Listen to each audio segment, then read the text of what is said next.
Class 7 science question paper कक्षा 7 के लिए विज्ञान का पेपर। खाने का सोडे का रासायनिक नाम क्या है? खाने के सोडे का रासायनिक नाम सोडियम बाइकार्बोनेट है। Sodium bicarbonate. अम्ल का स्वाद जो है खट्टा होता है। पराग कणों का वार्तिकाग्र पर स्थानांतरण परागण कहलाता है।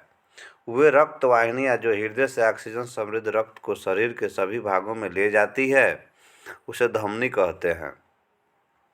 जिस गोलीय दर्पण की परावर्तक सतह उत्तल होती है उसे उत्तल दर्पण कहते हैं। क्वेश्चन नंबर 2 मिलान करना है आपको। तो पहला है फिनाप्थलीन, तो इसका पहला का आंसर हो जाएगा आपका सूचक अंगूर। अंगूर क्या होता है? तो क्षार होता है क्योंकि खट्टा होता है। ठीक है, अंगूर जो है दूसरे नंबर को मिला देंगे।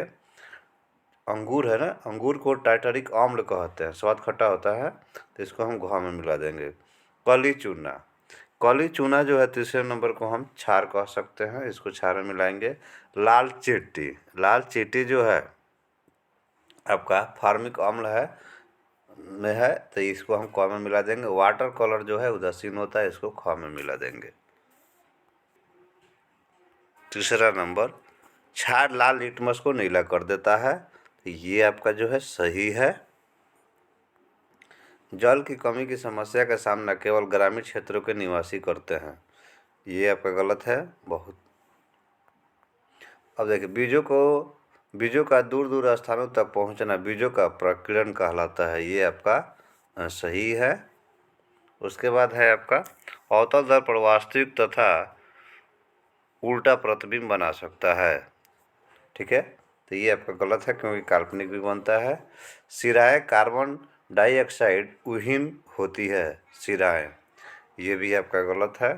अब है क्वेश्चन नंबर 4, उत्तल तथा अवतल दर्पण के दो उपयोग लिखें। जिन पौधों में कायिक प्रवर्धन होता है एक सूची बनाइए। रवाकरण से आप क्या समझते हैं? उत्तल दर्पण का उपयोग मोटर गाड़ियों के साइड मिरर के रूप में किया जाता है। अवतल दर्पण टॉर्च, गाड़ियों के हेडलाइट, डॉक्टर द्वारा आँख, कान, नाक, गला में उपयोग होता है। कायिक प्रवर्धन वाले पौधे गेंदा, चमेली, लेयरिंग विधि है। ईस्ट केक, डबल रोटी, मुकुलन विधि है। शैवाल खंडन विधि है। मांस फर्न बीजाणु द्वारा। क्वेश्चन नंबर 6, किसी विलयन से पदार्थ के शुद्ध और बड़े आकार के रवा प्राप्त करने की विधि को हम रवाकरण कहते हैं। जैसे समुद्र जल का वाष्पण के फलस्वरूप नमक का रवा प्राप्त होता है। एक बीकर में जल लेते हैं और उसमें 2 बूंद तनु सल्फ्यूरिक अम्ल डालते हैं और फिर गर्म करते हैं। जब जल उबलना शुरू हो जाए तो उसमें कॉपर सल्फेट के चूर्ण डालते हैं और चलाते हैं। जब तक कॉपर सल्फेट घुल जाता है या थोड़ा थोड़ा चूर्ण डालते हैं और घूलना बंद होने पर फिल्टर पेपर से छान लेते हैं।